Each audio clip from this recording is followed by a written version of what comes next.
Hello সিলুলু guys. তারপর আমরা এই ড্যামের মধ্যে দুই একটা ছবি তুলে শিবগাদ্দের উদ্দেশ্যে রওনা হলাম। আর কিছুক্ষণের মধ্যেই আমরা পৌঁছে গেলাম শিবগাদি ধামের মেন গেটে।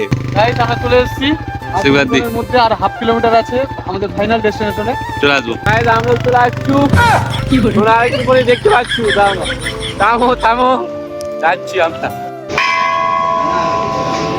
তো গাইস ফাইনালি আমরা আমাদের মেন ডেস্টিনেশনে পৌঁছে গেছি। তারপর আমরা বাবার পুজোর জন্য এখানকারই একটা দোকান থেকে নারকেল, ফুল ইত্যাদি পুজোর সামগ্রী নিয়ে নিলাম। তো গাইস মোটামুটি আমরা 125 কিলোমিটার বাইক চালানোর পর শিবগাদি ধামে পৌঁছে গেছি। শিব ঠাকুরের আশীর্বাদে আমরা এতটা রাস্তা ভালো ভালো আসতে পেরেছি। আর এখানে এসে সত্যি খুব মনটা ভালো লাগছে। তো বন্ধুরা তোমরা দেখতে পাচ্ছ শিবগাদি ধামের মেন দরজায় আমাদের গণেশ ঠাকুর বসে আছে এবং তার উপরেই আছে আমাদের ভোলে বাবা।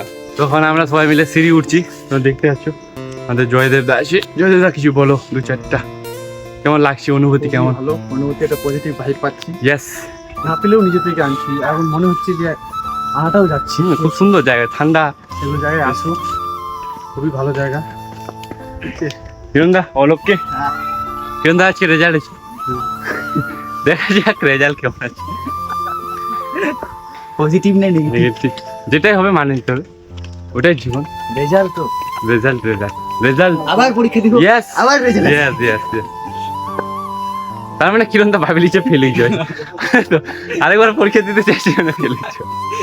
তো গাইস আমরা চলে এসেছি এখন শিবগাদিতে, বাবার ধামে চলে এসেছি। তো আর বেশি ভিডিও বানাবো না, এখানে নর্মালি কি করবো, ঠিক আছে।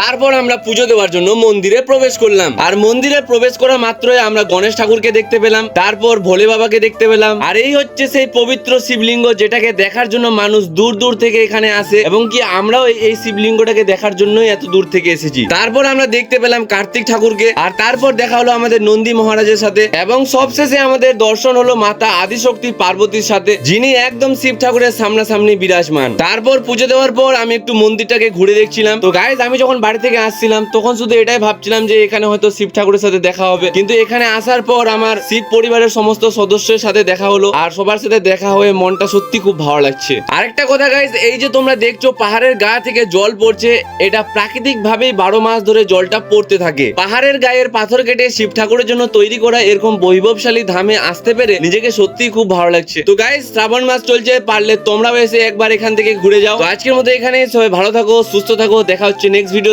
ততক্ষণের জন্য টাটা, বাই বাই, এবার আমি যাই।